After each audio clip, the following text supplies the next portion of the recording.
Vamos a empezar con los fármacos antiácidos. Bueno, vamos a ver hoy día de hoy qué fármacos. Bueno, la mayoría ya hemos visto los casos antagonistas, pero es necesario recordar los esquemas de tratamiento, ¿no?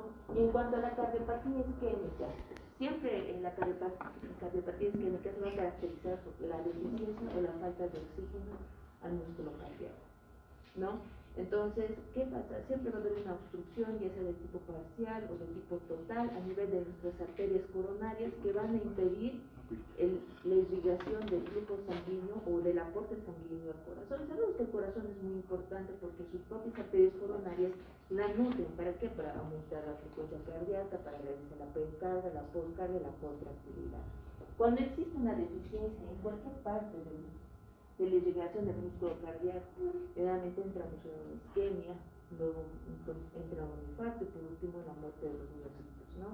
En cuanto a las necesidades, y muy bien, cuando tu músculo cardíaco va a entrar en una falta de necesidad de oxígeno, y sea por una obstrucción de tipo parcial, siempre tenemos que poner en una balanza los factores que determinan lo que es la demanda y lo que son el aporte de oxígeno, ¿no? Y eso va conforme a lo que es el tratamiento posterior de este tipo de patologías, tanto en angina estable y no estable, ¿no? Entonces, por ejemplo, ¿qué situaciones va a meritar que tu músculo requiera grandes demandas de oxígeno para su contracción, para dar una buena frecuencia cardíaca, para realizar una buena precarga y poscarga según las necesidades de tu organismo, ¿no?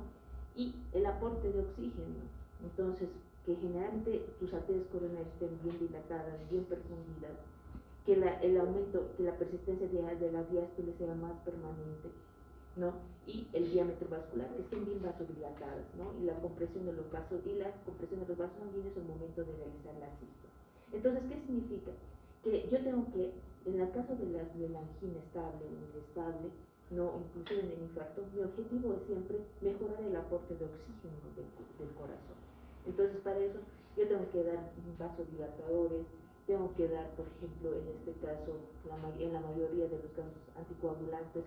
¿Cuáles son las causas que me están generando esta disminución de aporte de oxígeno en el corazón? Para que éste no sea capaz de realizar una buena acción, una buena demanda según a su requerimiento. Entonces, mi paciente va a cursar con sintomatología, ¿no? La caracteriza una opresión, digamos, en el pecho, ¿no? Ellos lo categorizan como el peor dolor del mundo, siendo como si un Volvo, un tráiler lo estuviera aplastando, lo que es la parte del tórax, ¿no? O saben muy bien que son la irradiación característica de su derecho, la mandíbula, ¿no? Y la clínica, la disney, generalmente. ¿No? Y siempre va a ser el dolor torácico, ¿no? Usted está llevando sueño. ¿Cuál es el signo semiológico del paciente que viene a su emergencia, que está cursando con infarto agudo en el parque? Dolor en el brazo derecho. Ya, pero hay un signo específico, signos o síntomas que tú puedas ver. Evacuación de aquí, en un espacio intercostal. ¿Cómo es más o menos, pero cómo es su fisionomía? Cuando entra, bien, se agarra el pecho, no sé si alguna vez han visto. Es un paciente que viene encorvado, ayudado por sus parientes, y anda encorvado. Ese es el signo de Levy, que en el caso no sabía. Signo de Levy, tienen que eso saber en la parte semiológica, ¿no? En cuanto a la clasificación, van a estar siempre frente a una angina de esfuerzo, a una angina de reposo y a una angina inestable. La angina de reposo y la angina de inestable siempre se correlacionan. En la angina de esfuerzo, generalmente es una obstrucción de tipo parcial. ¿Qué significa? Que no está todo totalmente obstruido lo que va a ser tu arteria. Parcialmente se encuentra. Entonces, ¿qué significa? Cuando tu paciente va a entrar en ejercicio, va a estar haciendo algún tipo de actividad física, las arterias coronarias de tu corazón se van a contraer, va a producir una vasoconstricción. Al producirse una vasoconstricción, va a obstruir de manera total lo que va a ser la luz de las arterias coronarias y te producen, por ejemplo, una deficiencia de oxígeno o un déficit de aporte de oxígeno a nivel del músculo cardíaco que va a estar irrigando esa arteria. ¿Qué hace? El paciente siente dolor en el pecho, una presión, y lo primero que hace es sentarse en reposo. Mejora, se vasodilatan, toman sus nitritos, ¿no? Se aplican sublingual y automáticamente el paciente mejora en reposo. Pero ¿qué sucede cuando la angina es total? Bueno, nosotros decimos que el nivel de las placas de ateroma que hay a nivel de las arterias coronarias que se depositan por la acumulación de los triglicéridos, tenemos dos tipos, uno que va a ser las estables y los otros inestables. ¿Qué significa? La inestabilidad, que en cualquier momento va a haber una vasoconstricción o un aumento de la frecuencia cardíaca, se rompe esa ateroma y viaja ya sea al cerebro, ¿no? O a pequeños capilares mucho más angostos de las arterias coronarias y te obstruyen. No, esto es ya una angina totalmente inestable y te va a producir esa angina de reposo. Los dos se correlacionan. Es una ruptura de la placa de ateroma, va a ir a afectar a otros pequeños capilares de las coronarias y ahí sí no va a llegar lo que es el riego sanguíneo al oxígeno. Lo primero que nosotros hacemos en emergencias es ver la posición del paciente, clasificar su dolor y pues inmediatamente sacar un electrocardiograma para ver en qué cara se encuentra lo que es la isquemia o el infarto, ¿no? Entonces ambas se correlacionan. Entonces cuando nosotros estamos frente a esta deficiencia o agentes que aumentan el aporte sanguíneo y los que van a mejorar lo que es, por ejemplo, esta disminución, vemos aquí.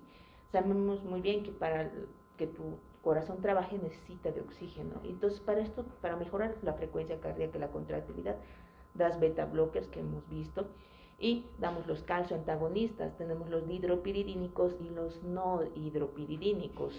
Un grupo va a ir netamente al corazón a nivel de la velocidad de conducción, a disminuir y a bloquear los canales, y el otro va a ir a producir una vasodilatación periférica, específicamente coronaria. Ahí van a ir específicamente estos medicamentos, ¿no? Mejorando tu precarga, mejorando tu poscarga, mejorando la frecuencia cardíaca y la contractilidad en tu paciente, ¿no? En cuanto al flujo sanguíneo, sé que esa arteria coronaria necesita vasodilatarse. Ya tienes tu calcio antagonista, también tienes nitratos, pero también tenemos otros vasodilatadores, ¿no? Y en la parte de la obstrucción, si yo sé que mi causa es obstructiva y es de tipo plaquetaria, no es una placa de ateroma, entonces mi objetivo es destruir esa placa de ateroma, destruir si el causante es un coágulo, ¿no? Entonces vamos a eso, y eso es lo que van a hacer las estatinas y los antiplaquetarios, los antitrombóticos que vamos a ver. Hemos visto beta blockers, sería volver a repetir. Hemos visto calcio antagonistas, hemos visto los nitratos, hemos visto los vasodilatadores. ¿Qué nos faltaría aquí? Los antitrombóticos, ¿no? Entonces, cuando nosotros estamos frente a una angina, siempre sus nitratos, los antagonistas de calcio, en este caso, pues si es infarto agudo de miocardio, los no hidropiridínicos, y los antiagregantes plaquetarios. Aquí un antiagregante plaquetario que conozcan, chicos, que es usual. Bien, la aspirina. Vamos a conocer dónde actúa la aspirina ahora. En cuanto a la angina de esfuerzo, lo sumamos. Si sé que es de esfuerzo, nuestros dinitros para que vasodilaten, y ahí está. Luego, posteriormente, sacan al paciente de la inestabilidad, pueden administrar lo que es beta blockers para prolongar la diástole. O sea, ya estamos hablando extrahospitalarios, damos calcio antagonistas dentro del hospital, damos dieta. La ranolacina es igual que la digoxina. No es que va a producir, no es que es inotrópico positivo, sino que es, por ejemplo, cronotrópico negativo. Actúa sobre la fase 2 de lo que es la meseta, ¿no? Y disminuye lo que va a ser, por ejemplo, en este caso, lo contrario, disminuye la salida del calcio, ¿no? Entonces también es muy bueno, está dentro de la categorización. Y cuando pasamos a los anticoagulantes, pues vamos a ver que tenemos este pequeño gráfico. Tenemos la cascada de coagulación. ¿Para qué nos sirve la cascada de coagulación? Tiene que tener una finalidad de cascada de coagulación cuando se forma, ya sea por la vía extrínseca o por la vía intrínseca. Independientemente de las vías, el objetivo final es activar el factor 10 de la coagulación. ¿Para qué? ¿Para qué me sirve activar el factor 10 de la coagulación?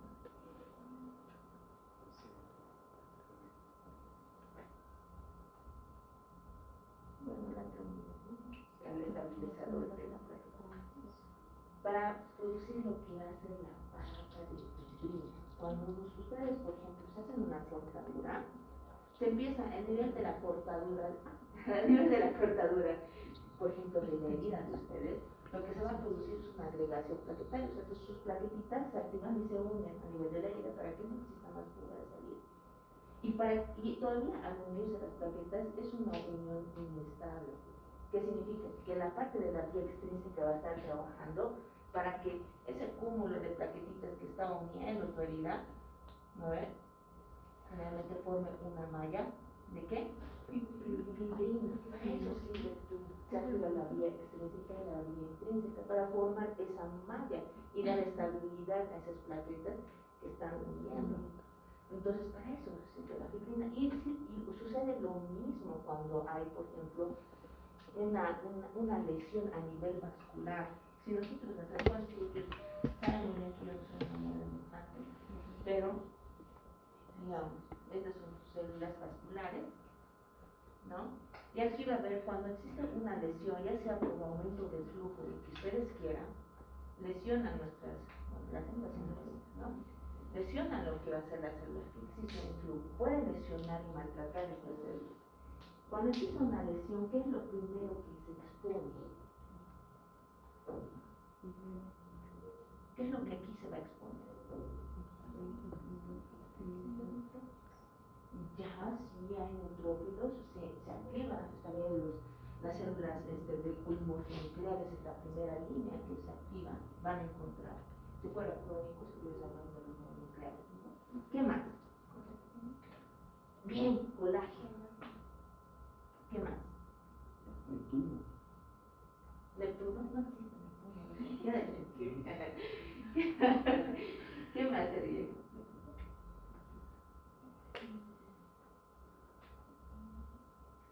¿Te acuerdas? La pared de paz. Factor de conjunto. ¿Saben que cuando existe esta exposición, sus plaquetas aman, se expone y detectan al factor de Von Es como sus antenitas de radar. Lo detectan, lo primero que van a hacer es unirse al factor de Von Willebrand. Y nosotros cuando hacemos zoom a esta pequeña parte, chicoquillo, yo lo voy a hacer zoom aquí, justo aquí. Ese es el factor de Von Willebrand, que está expuesto por la lesión, ¿no? Y va a venir tu plaqueta, la detecta. Y tiene su receptor, para el factor de Von Willebrand tiene su receptor. Lo denominamos glucoproteína 1B. Se unen con este factor de Von Willebrand, se engancha, se une. Y todo eso, al momento de engancharse, unirse a este receptor que es la glucoproteína 1B, a este factor de Von Willebrand, tu plaqueta se activa totalmente. Y me va a dar como resultado la salida de gránulos. Y dentro de sus gránulos nuevamente tenemos el factor de Von Willebrand, tenemos la fibrina. ¿Qué más va a salir de aquí? Esto ya he llevado mis alumnos justamente con llevamos también lo llevaron. ¿Qué más sale de ahí? Factor de Von Willebrand, fibrina, ¿qué más? ¿Qué más? Ya, ¿qué más? Vuelve a salir un poco. Nuevamente desprende el factor de Von Willebrand de la parte de sus microvesículas. ¿Qué más? Calcio, fibrina, ¿qué más? ¿Qué más libera? Al activarse, al unirse su receptor con el factor de Willebrand, empieza a liberar esto y empieza a activarse, obviamente. ¿Qué más?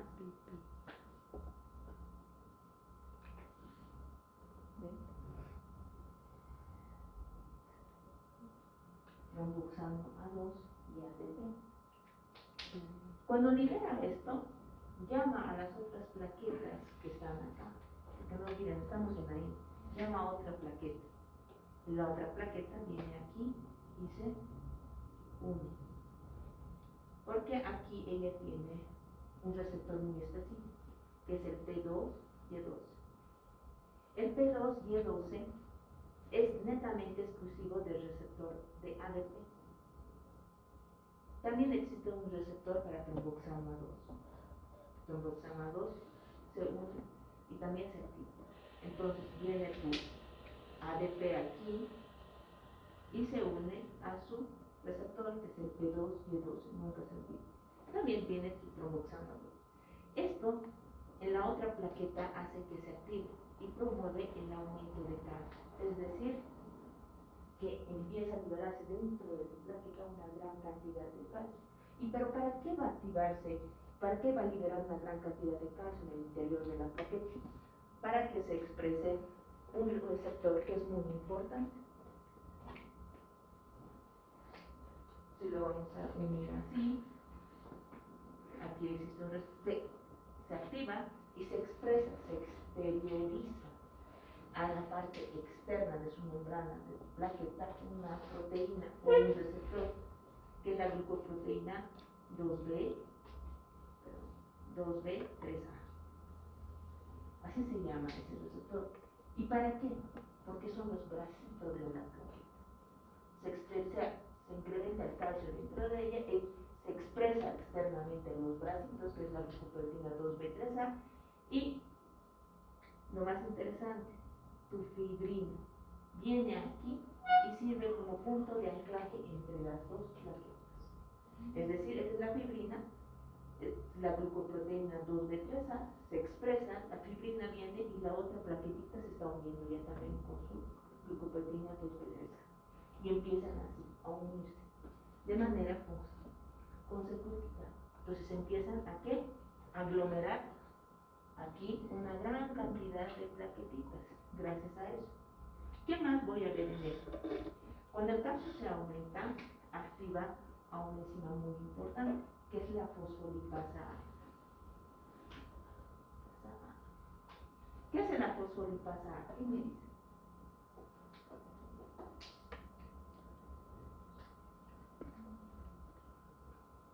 ¿Qué me dice?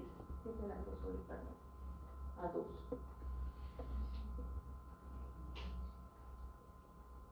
¿Alguien sabe? ¿Algún estudiante que haya cursado, no sé, procesos en la primera línea de defensa, no sé, inmunología? Ya llegó la inmunología, ¿no? Ah, ya. ¿Qué hace la fosfolipasa A2? Un punto para que se cande. ¿Qué hace la fosfolipasa A2? Su plaquetita, ¿qué tiene en su membrana celular? ¿De qué está formada? Bien, la fosfolípido. ¿Qué hace la fosfolipasa 2 cuando se activa, cuando el calcio se exacerba dentro de la plaqueta? Agarra un fosfolípido de tu membrana y lo cuelga. Y forma lo que hace aquí. Sí, va a agarrar un fosfolípido, la fosfolipasa 2, y lo cuelga. Y eso lo convierte en ¿qué? En ácido araquidónico. Y el ácido araquidónico tiene dos vías. Puede irse a la vía de la COX o a la vía de la lipoxigenasa. Para irnos a la vía de la COX, él toma la vía de la COX y convierte el ácido araquidónico en ¿qué? Tromboxano A2. Mira, aquí coincide tromboxano A2. ¿Para qué? Para que esto también sirva de señalización para otras plaquetas y se una nuevamente al tromboxano, el ADP nuevamente se libera, etc. Pero si se acuerdan en la parte de los vasodilatadores, les he dicho algo muy importante. Inclusive los vasodilatadores servían como antiagregante plaquetario. ¿Por qué? Porque teníamos a lo que es, por ejemplo, el AMP cíclico, ¿se acuerdan? Les dije, el AMP cíclico se mantiene constante, activo dentro de la plaqueta, porque inhibe la concentración de calcio. Les dije, ¿no? En la anterior clase, las vasodilatadores disminuyen el calcio porque está activo el AMP cíclico. Ahorita no están formando una agregación plaquetaria ustedes porque sus plaquetas, el AMP cíclico está aumentando y está manteniendo el calcio intracelular bajo. Pero cuando se activa por la presencia del factor Von-Willebrand, esto desaparece. Entonces se bloquea, entonces aumenta lo que es el calcio. ¿Para qué? Para que se expresen los receptores, para que se forme tromboxano 2, para que se libere más de sus microvesículas, más cantidad de factor Willebrand, fibrina, tromboxano 2, ADP. Entonces, ¿quién inhibe esto? La fosfoliesterasa 3. C, no es B, es 3. Entonces, bloquea el elemento cíclico. Entonces, por lo tanto, no hay nadie que bloquee el calcio y el calcio se dispara. ¿Ya? Y entonces, al dispararse, todo este proceso de agregación plaquetaria se exacerba. Eso es la finalidad. Si lo resumimos en un bonito dibujo, es esto. ¿Y qué pasa? Una vez que ya se ha agregado de esta forma, lo que hace tu cuerpo es que en aquí la parte externa, se está formando lo que es la vía externa y la vía interna. ¿Para qué? Para que una vez se forme lo que es la agregación plaquetaria, se forme de manera de que ahí está.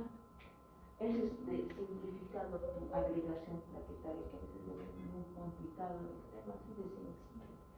No es necesidad de que ustedes se memoricen, lo importante es que ustedes sepan interpretar y asimilar y ponerlo en un esquema, en un resumen. Y entonces, cuando nosotros hablamos de los antiagregantes plaquetarios, pues nuestro primer grupo va a ser los inhibidores de la COX. ¿Y quién está en eso? La ASA, la aspirina, el ácido acetil salicílico. Si nos vamos al dibujito, ¿dónde va a ir a inhibir este medicamento? Muy chiquitito mi dibujito. Ya. Aquí creo que. Ya.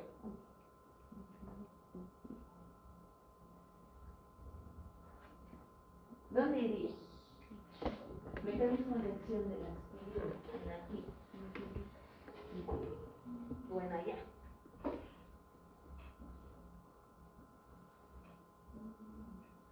Vamos. ¿Dónde iría a inhibir la aspirina? Bien, pero ¿en qué parte?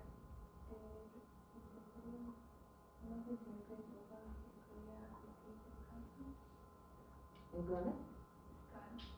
No. A ver, lean, chiquitillos. Creo que están decían de tu hermano de su fin de semana largo. A ver, un poquito. Actívense, ya. ¿Qué te dice?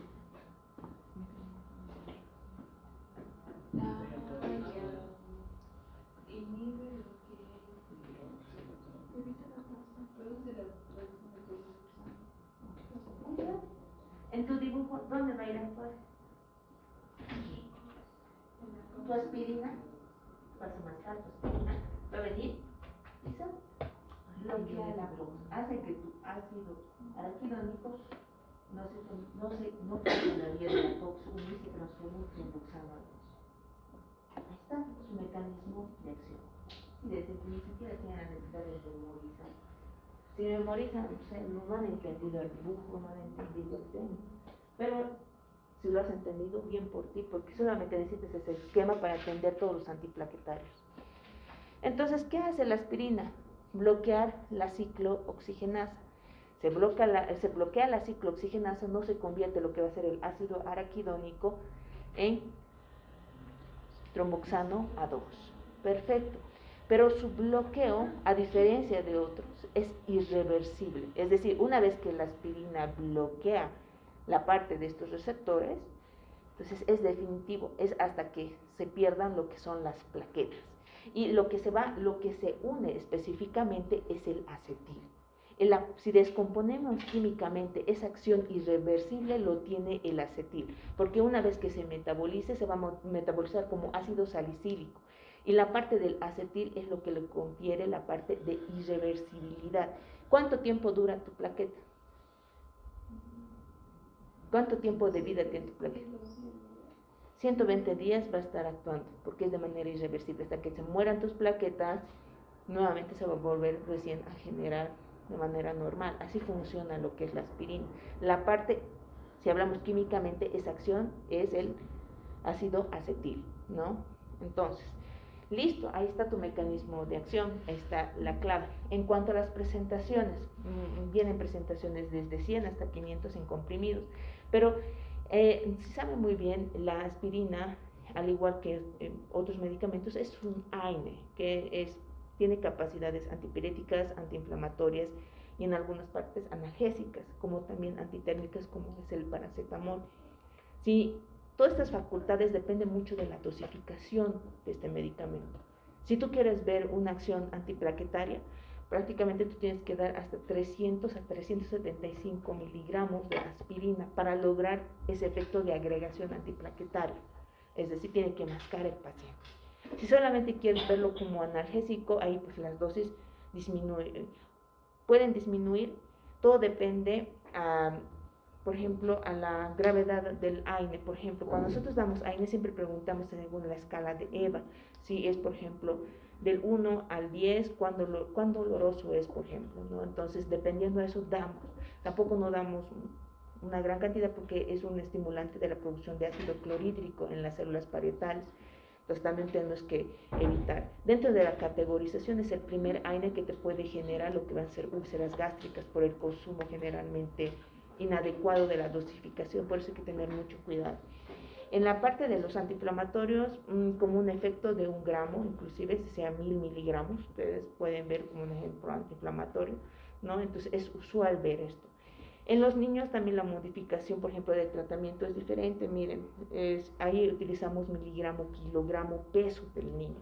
No es como del adulto que podemos ingerir 375, 350, 500, 1000 miligramos. No, en los niños siempre es kilogramo, peso, kilo, peso.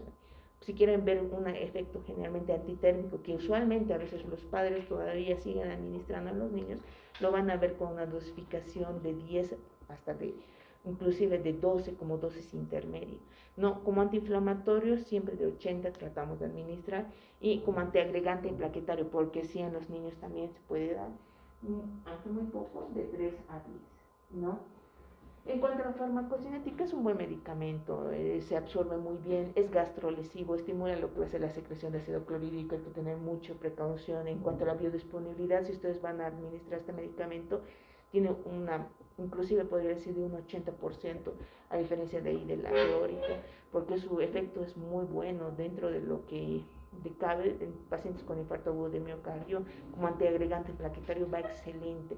En cuanto al tiempo de vida media, ahí está entre más o menos 15 minutos a 20 minutos de va a estar fuera de tu cuerpo, ¿no? Entonces es lo bueno. En cuanto a proteínas, prefiere unirse a proteínas en gran cantidad, el 95%. En cuanto a lo que va a ser el metabolismo, mire, es hepático, pero cuando se metaboliza, no se metaboliza como ácido acetil salicílico. La parte de acetil sigue permaneciéndose de manera irreversible. La parte de acetil, por ejemplo, siempre se va a quedar, solamente se metaboliza como ácido salicílico. O sea, esa es su metabolito inactivo cuando entra a lo que va a ser la parte de citrocromo, en lo que es en el hígado.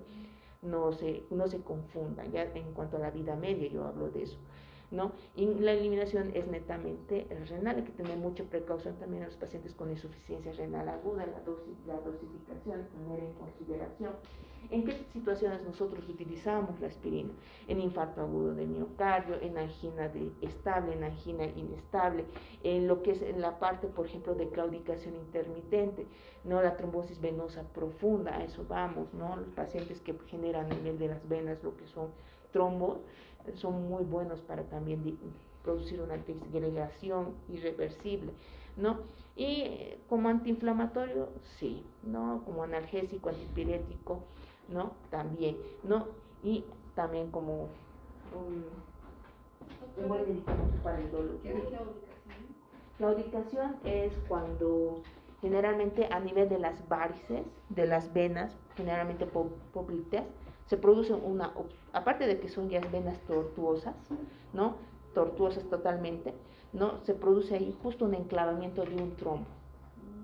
Y decimos claudicación intermitente porque no sé si han visto o han llevado en serio, son pacientes que, aparte de que parece que tienen una celulitis, no pueden tocar, no pueden sujetar ni el zapato ni las medias, son pacientes que caminan así, o arrastrándose, porque tan solo pisar produce un dolor tremendo a nivel de las venas. ¿Y por qué? Y nosotros hacemos un ecodoble y vemos justo a nivel de las válvulas, generalmente de unión entre las venas, que hizo un trombo. ¿Y esas venas son prominentes? O sea, sí, a veces se exteriorizan y ustedes lo ven como tortuosas, y otras veces son profundas. Y las que son profundas son las más dolorosas, son las que generalmente los pacientes se quejan. Y eso se va formando, es normal porque cuando ustedes, todos los médicos tenemos esas. ¿Por qué? Porque no se ponen ustedes medias de compresión en sus turnos. A lo menos si van a ser médicos, no se ponen, todo el tiempo andan parados las 24 horas del día si tienen turnos, y generalmente eso condiciona, es un desarrollo con el tiempo. Siempre les recomiendo, van a ser internos, médicos de turno, tienen que ponerse esas medias de compresión para evitar con el tiempo la formación de varices. Siempre se va a dar. Las interacciones, la ASA, por ser un buen medicamento, va a presentar interacción con una gran mayoría de los medicamentos, pero tengo que tener en consideración que siempre, si van a administrar con otro AINE, por ejemplo el paracetamol, el naproxeno, el ketoprofeno, siempre van a ver un exacerbado lo que es el efecto el efecto adverso de lo que son los AINES, ¿no? Que es el incremento del ácido clorhídrico, dándote como resultado la formación de úlceras pépticas, ¿no? Y por otro lado las hemorragias, ¿no? Entonces, y el aumento de sangrado peor con la adición de otros antiplaquetarios es masivo, ¿no? Entonces siempre hay que tener en consideración eso. Situaciones en que medicamentos que me van a aumentar la concentración de ácido acetilsalicílico dentro de la sangre, es decir, que tienen la misma vía de metabolización y que van a impedir que el ASA se elimine o se metabolice en el hígado. ¿Cuáles son? Exclusivamente el litio. ¿En qué situaciones utilizamos el litio? En trastornos de la bipolaridad, ¿no? Hay que tener mucho consideración en eso. Ácido valproico está también dentro de eso. ¿Quiénes aumentan aún más? Otros AINES y también la nitroglicerina, ¿no? Y los que disminuyen su efecto. ¿Quién disminuye su efecto generalmente del ASA? Los YECAS, los ARAS, ¿no? Entonces siempre hay que tener en consideración, ¿no? Este tipo de medicamentos. Y también está dentro de eso los corticoides, porque los corticoides, chiquillos, todavía se van a llevar en fármacos, sino inhiben también la COX, pero no van a la COX, van directamente ¿a dónde? ¿Quién sabe? A la enzima principal que se desencadena eso. Ahí está, pérdida simplemente con el dibujito. Los corticoides, a diferencia de los AINES, todos los AINES van a ir a inhibir la COX, esa pequeña partecita, pero los corticoides son tan potentes, o sea, yo no voy a ir a inhibir la COX de los AINES, yo voy a ir al centro de la cabeza, voy a la fosfolipasa 2 y la inhibo, porque yo sé que si la inhibo a ella, no voy a activar la ciclooxigenasa ni la lipoxigenasa. Por eso son tan geniales los corticoides, son potentes, a eso vamos. Pero lo malo es que siempre van a ver que si van a administrar un corticoide, van a disminuir nuestra primera barrera de protección de nuestra inmunidad. Son pacientes inmunodeprimidos. Los pacientes que consumen, por ejemplo, corticoides de larga duración son pacientes inmunodeprimidos. ¿Cuáles van a ser tus efectos secundarios? Las hemorragias. Generalmente te produce una gran cantidad de hemorragias digestivas el ASA, porque son de los primeros medicamentos que estimulan la producción de ácido clorhídrico. Pero aún si está añadido tu E. coli. No tenemos lo que va a ser las náuseas y vómitos como efecto, ¿no? Y obviamente lo que es el reflujo gastroesofágico que desencadena, ¿no? El dolor epigástrico que se acompaña con toda la sintomatología gastrointestinal que conlleva esto. Entonces, por lo tanto, yo siempre para administrar ASA tengo que preguntar a mi paciente si ha presentado algún tipo de alteración gastrointestinal alta. Si ha presentado hace 3 meses, por ejemplo, tal vez así tratado con úlcera péptica, tengo que preguntar si ha presentado otro tipo de hemorragia a nivel intestinal, una rectorragia, si tiene, por ejemplo, hemorroides. ¿Por qué? Porque yo sé que es un antiagregante plaquetario. Si es un paciente con antecedentes de hemorragia digestiva, yo al bloquear lo que va a ser la parte de la coagulación, voy a provocar que el paciente entre en hemorragia masiva. Entonces hay que tener mucho cuidado, ¿no? Y el síndrome de Rey. ¿Alguien ha escuchado del síndrome de Rey? ¿En qué se caracteriza? ¿Y en quiénes se da? Tipsitos farmacológicos, ya. ¿Quién sabe ese tipsito farmacológico? Vas bien, va dentro del grupo pediátrico esa patología. ¿Qué más?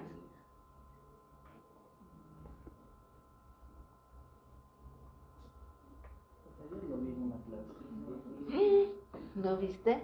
O sea, en esos live que hacen en TikTok para preparación, ¿no? Estaba hablando. Ay, Javi.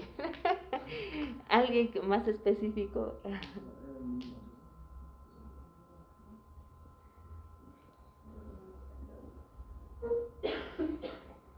Ya, ¿quién se anima para...? Es que saben que si no buscan, nunca van a aprender. ¿Quién se anima? Ya la próxima clase, quiero que me explique en qué consiste el síndrome de Rey. Y el que va a hacer, va a tener sus puntitos. Y eso lo va a agregar a sus trabajos, que están tristes, chiquillos. Están una lágrima sus trabajos. Necesitan puntitos. Es una infección viral, es post-infección viral. Ya. Por varicela que daña el cerebro, el hígado y normalmente es una inflamación de estos órganos. Ya, bien. Eso es lo general, ¿no ven? Por la ayuda de ChatGPT, claro. Estamos en el... No sé a quién dará ChatGPT. ChatGPT 3.0, ya. Pero ¿qué más? ¿Por qué está relacionado con la aspirina? ¿Por qué? Está bien. Son los pacientes con, por ejemplo, varicela, sarampión, hacen fiebre. Y antes, los papás, antes de dar paracetamol, daban asa como antipirético, porque tiene acción, es una AINE, tiene una acción analgésica, antipirética, antiinflamatoria y antiagregante plaquetario. Pero ellos no sabían, les duele la cabeza antes era, no sé si era el boom del ASA, cuando se ha creado lo que es la aspirina, para todo era el ASA. Les dolía la cabeza, ASA. Tenían fiebre, ASA. Para todo era ASA. Y en los niños también. Y cuando había esa interacción, justo la parte vírica, y les daba fiebre, porque cuando van a llevar pediatría, las enfermedades exantematosas producen fiebre. En la parte prodrómica específicamente, producen fiebre los pediátricos, hacen fiebre en esa fase. ¿Y qué hacían? Los papás daban asa, no daban paracetamol, no daban ibuprofeno. ¿Y dónde se replica mayormente los virus?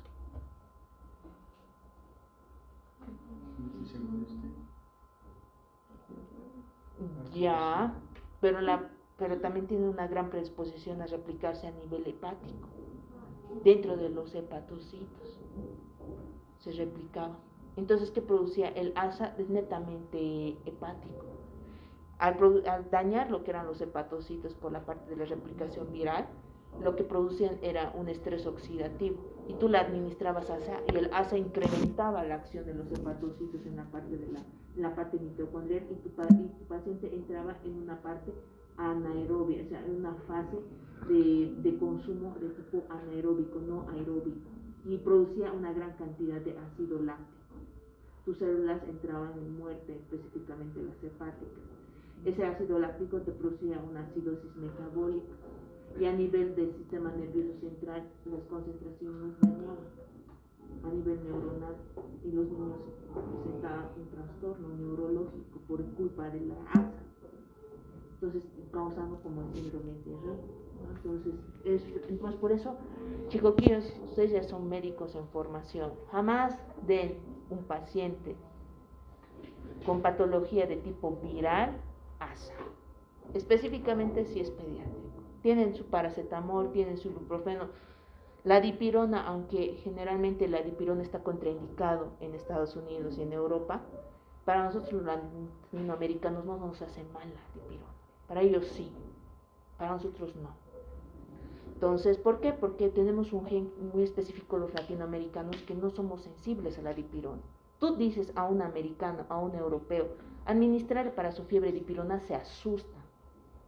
No, produce granulocitosis, va a morir el paciente. Y sí, produce una vasodilatación tremenda, produce granulocitosis en los pacientes, porque tienen un gen sensible. En cambio, nosotros somos gen muy resistente a la dipirona. Van a Brasil también dipirona para la fiebre, es lo común, pero en Europa no. Entonces, por eso ahí vamos, nunca administran aspirina junto con una patología de origen de tipo viral, específicamente pediátricos, porque lo primero que van a ocasionar es el síndrome de Rey, y eso sí es negligencia, ¿no?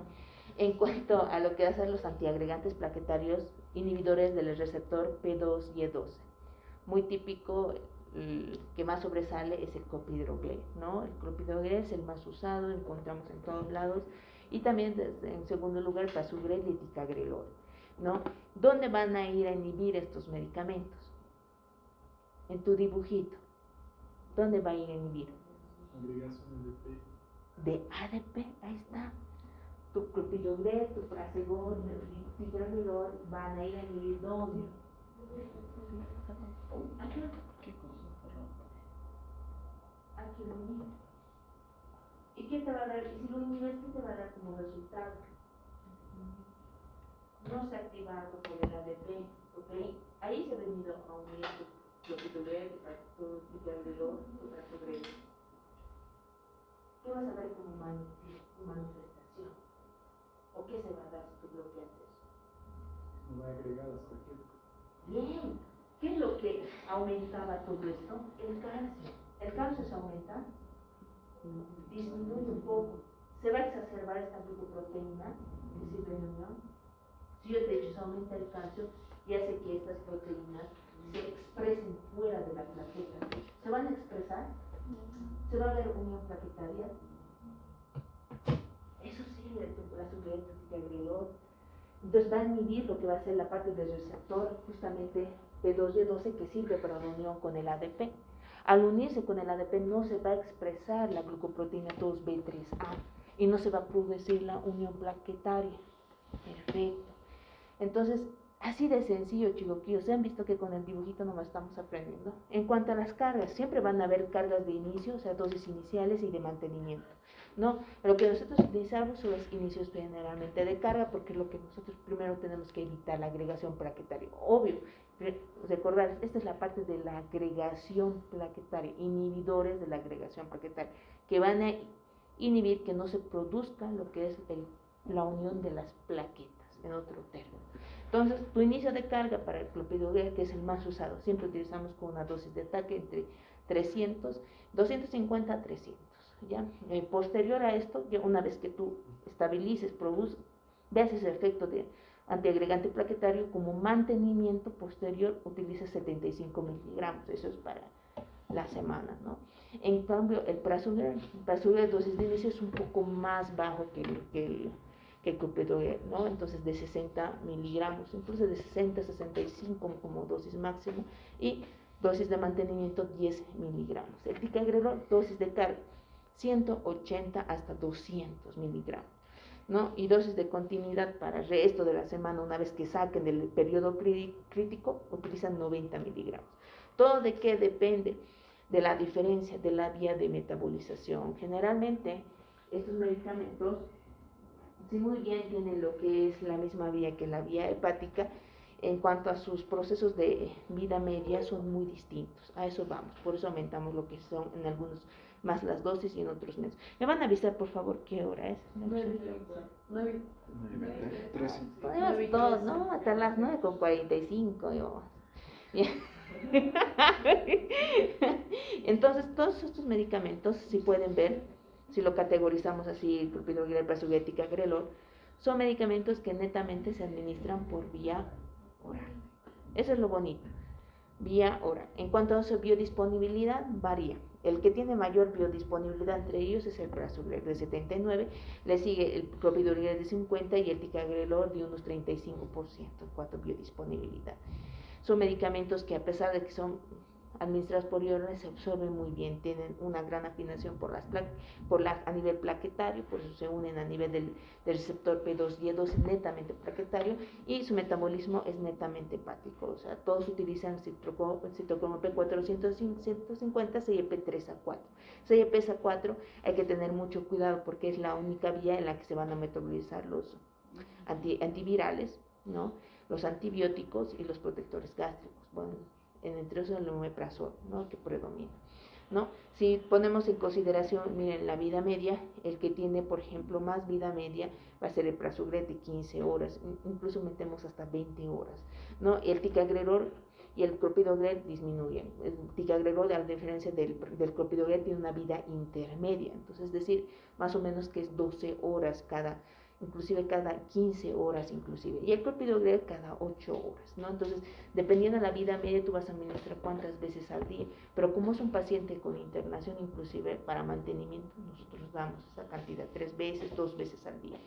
Y la excreción, en la parte de la excreción, lo bonito de esto es que se eliminan por 2 vías, es decir, por vía renal y por vía generalmente fecal.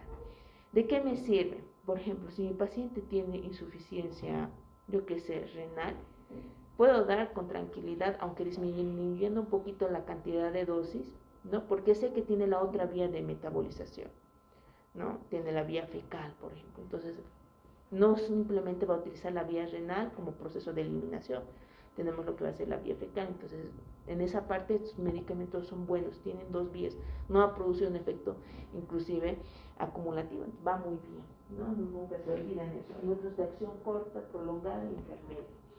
En cuanto a sus indicaciones, todos están indicados generalmente de manera preventiva, es decir, pacientes que han tenido accidentes cerebrovasculares, este tipo, por ejemplo, isquémico por un trombo, isquémico estoy diciendo, no estoy diciendo hemorrágico, isquémico, ¿no? Pacientes con infarto agudo de miocardio, postinfarto agudo de miocardio, ¿no? Pacientes con placas, por ejemplo, anginas, por ejemplo, inestables, con placas de ateromas, por ejemplo, muy sensibles a la ruptura, esos tipos de pacientes van muy buenos, siempre como profiláctico, post que ustedes han sacado al paciente, van perfectos.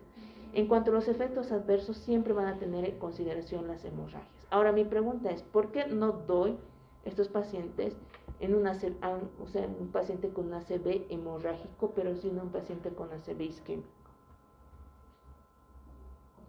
Porque ahorita yo les he dicho, no se da en paciente con ACV hemorrágico, se da en paciente con un ACV isquémico.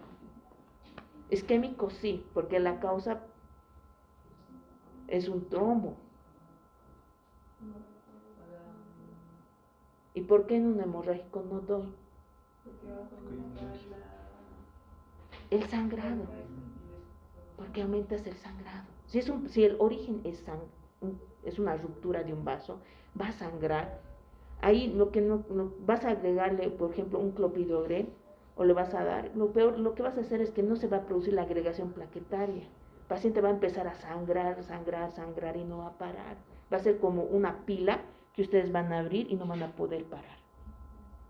Es tremendo, es grave. Entonces, en ACV isquémico sí, porque es de origen trombótico. ¿No? En cuanto a los efectos adversos siempre, ¿no? Las hemorragias, para todos, lo más sencillo, por ejemplo, siempre les digo esto, lo más sencillo son las hemorragias, ¿no? Entonces, son pacientes que sangran, totalmente contraindicados a aquellos pacientes. Y eso involucra hemorragias digestivas altas, bajas, el origen de estas. No, me va a dar como resultado lo que son las anemias, obviamente. Te puede llegar un shock hipovolémico, pues sí, ¿no? Tenemos lo que va a ser las hemostisis, las epistaxias, fragilidad capilar, ¿no? Y las contraindicaciones, siempre. Hemorragias, antecedentes de hemorragias, ¿no? Accidentes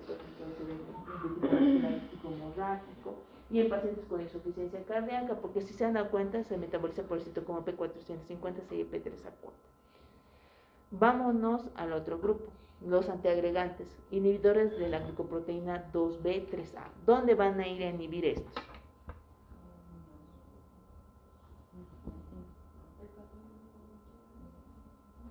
Son antagonistas de los receptores de la glucoproteína 2B3A.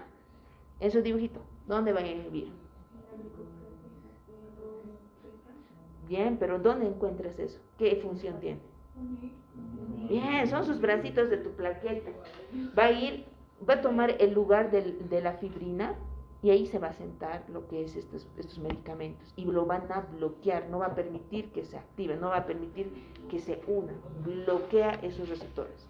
Entonces, sencillo, ahí está, de sencillo, simplemente te ubicas en el dibujo y ya está. Entonces, por lo tanto, no va a permitir su unión con la fibrina, ni tampoco con el factor de von Willebrand, que forman uniones con estos. Así de sencillo. ¿Cuál es lo malo? Que son medicamentos, a diferencia de los inhibidores de los receptores P2 y E12, estos se administran por vía intravenosa. Entonces, tenemos entre estos el abscisimmab, el tirofiban y la eftifibatida.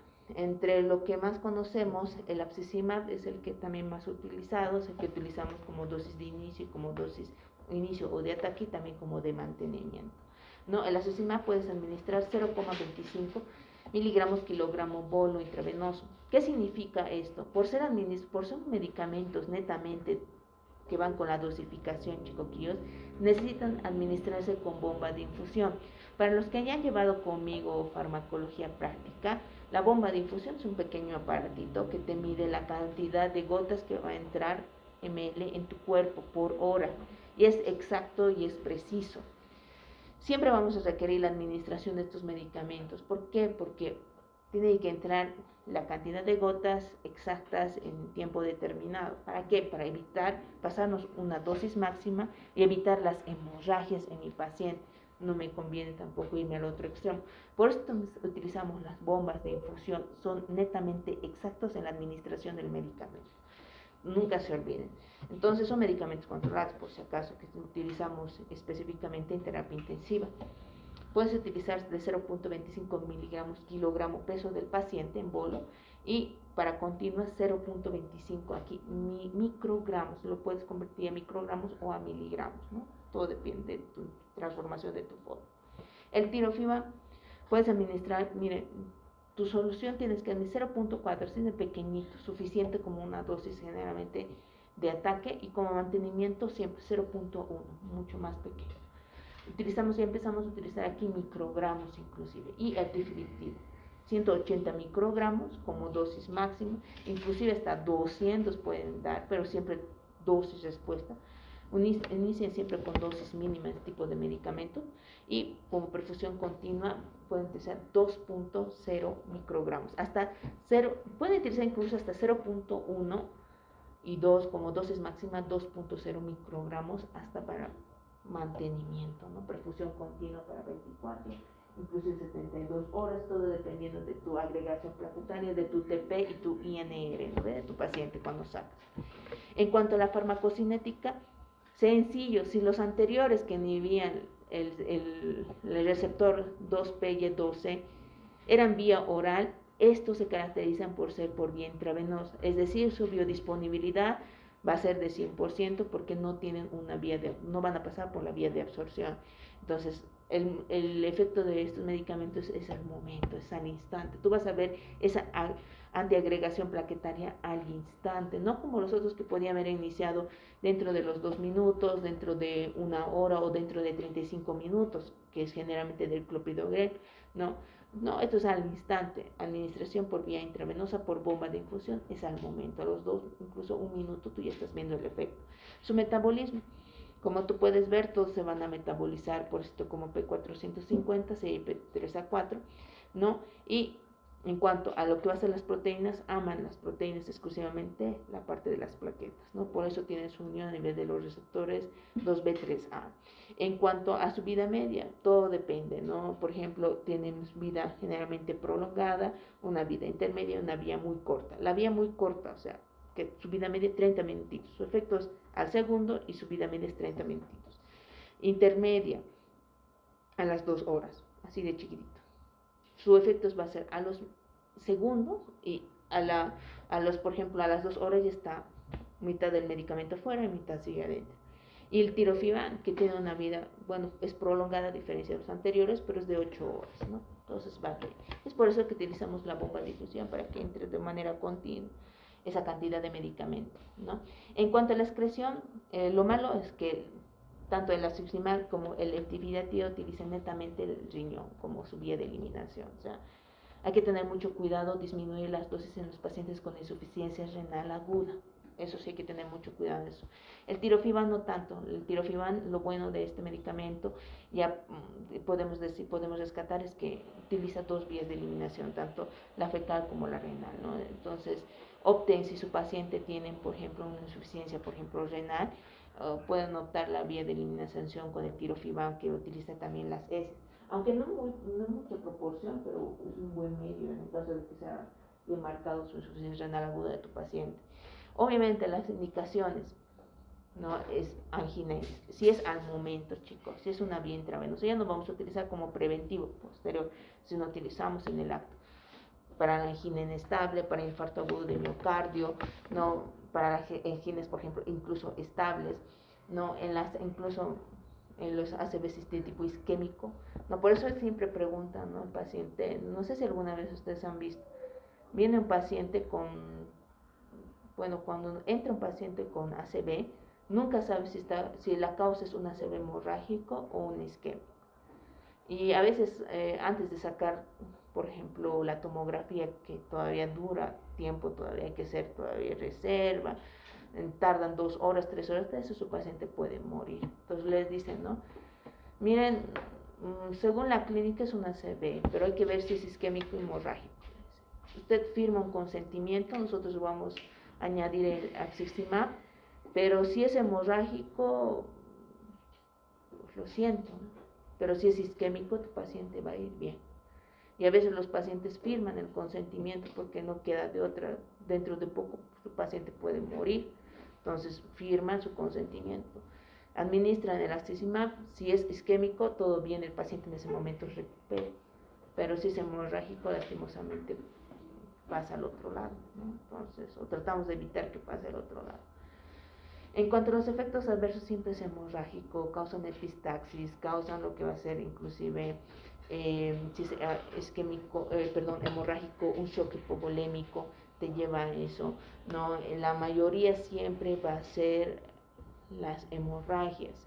Entonces está contraindicado siempre antecedentes con hemorragias gastrointestinales altas o bajas. Son pacientes que inclusive tienen antecedentes de disección aórtica, como ahí dice, que es muy frecuente en los pacientes ancianos, también hay que tener en consideración administrar. Eso va muy bien la semiología, chicoquillos, ¿no? Entonces es muy repetir lo que los anteriores, porque es lo mismo. En cuanto a los antiagregantes plaquetarios, inhibidores de la fosfodiesterasa 3. Agonistas de la fosfodiesterasa 3. ¿Qué hace? ¿Dónde va a ir? Prácticamente a bloquear la fosfodiesterasa 3. Bien, bloquea la fosfodiesterasa 3 a la AMP cíclico. ¿Y qué te va a dar como resultado?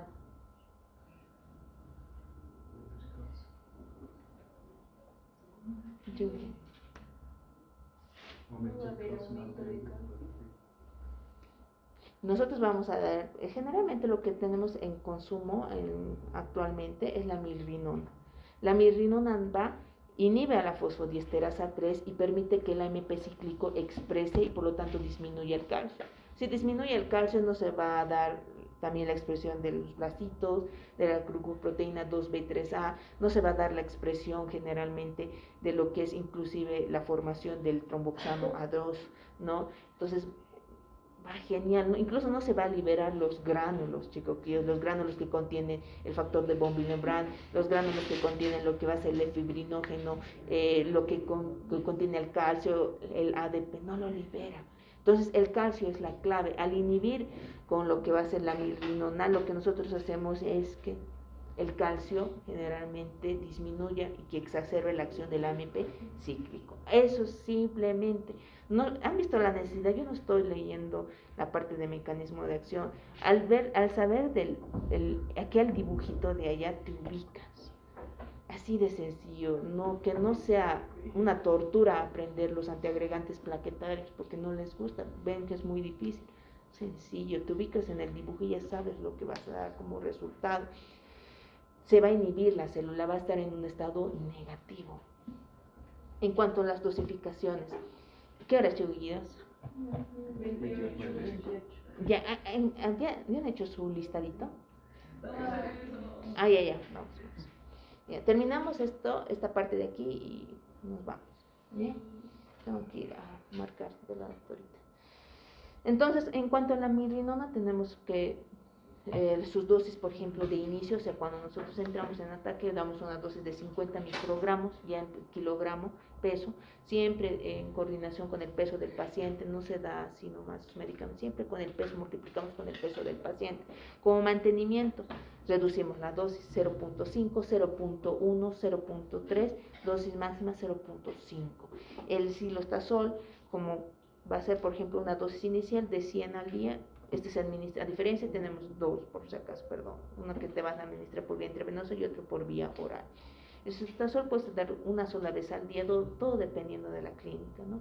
Una vez al día como 2 veces al día. A veces solamente uno es suficiente para ver el efecto de la inhibición de lo que va a ser la fosfodiesterasa 3, es sencillo. En cuanto a las dosis, por ejemplo, de mantenimiento, disminuimos la dosis, la mitad de dosis, 25, pueden iniciar con dosis de 25, luego con dosis de 50 y progresando hasta 100 miligramos, todo dependiendo de la evolución de tu paciente.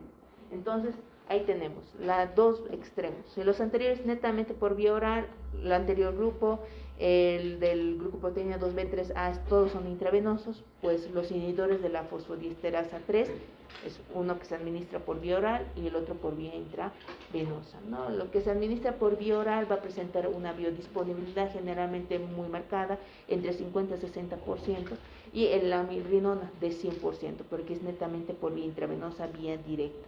En cuanto al metabolismo, se unen en gran facilidad por lo que va a ser las proteínas plasmáticas, que son inclusive las plaquetas, ¿no?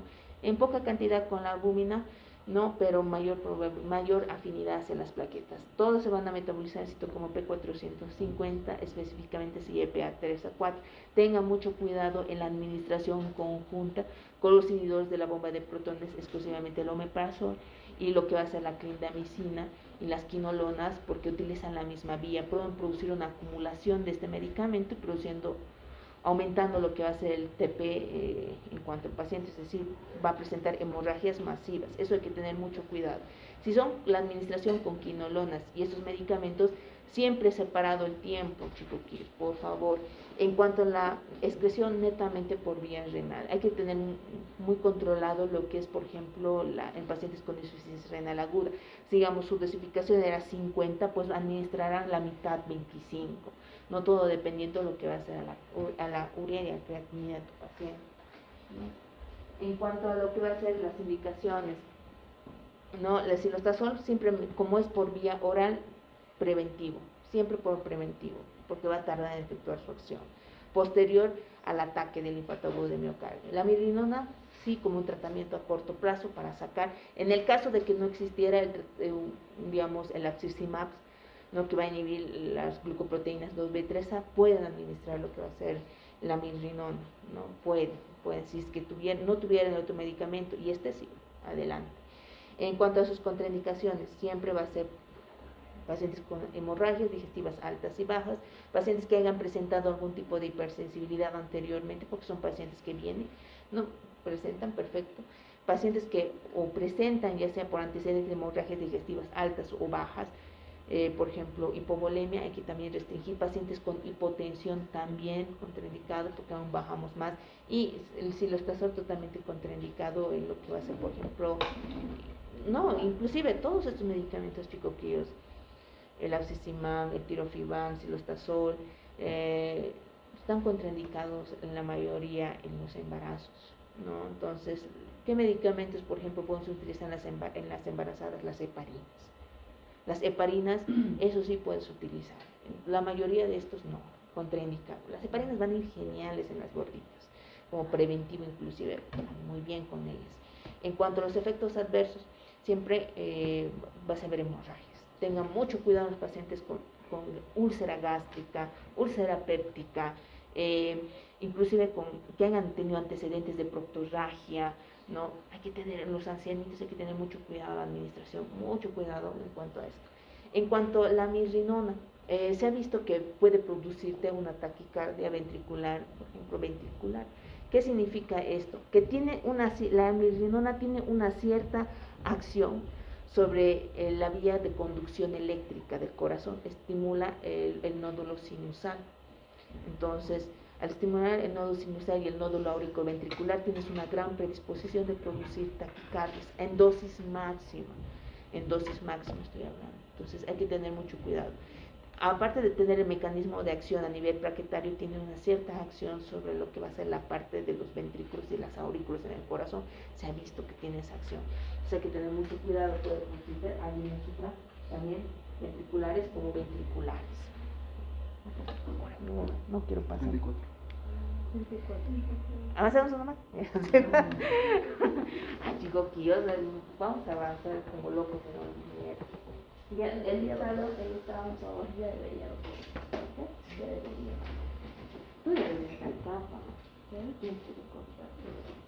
Ya pueden, dice chicos, que los que ya se han anotado pueden. Nos quedamos en anticoagulantes y terminamos la próxima clase, ¿ya? La próxima clase traigan su café, su chicho, lo que sea, pero tenemos que terminar, porque es largo, ¿ya? Es largo. Tú anticoagulante, ¿no? Hasta con anticoagulantes o... Hay suficiente cabeza más. Por eso le estoy diciendo, vengan con su... ¿A su parcial? Con, sí. ¿Otro?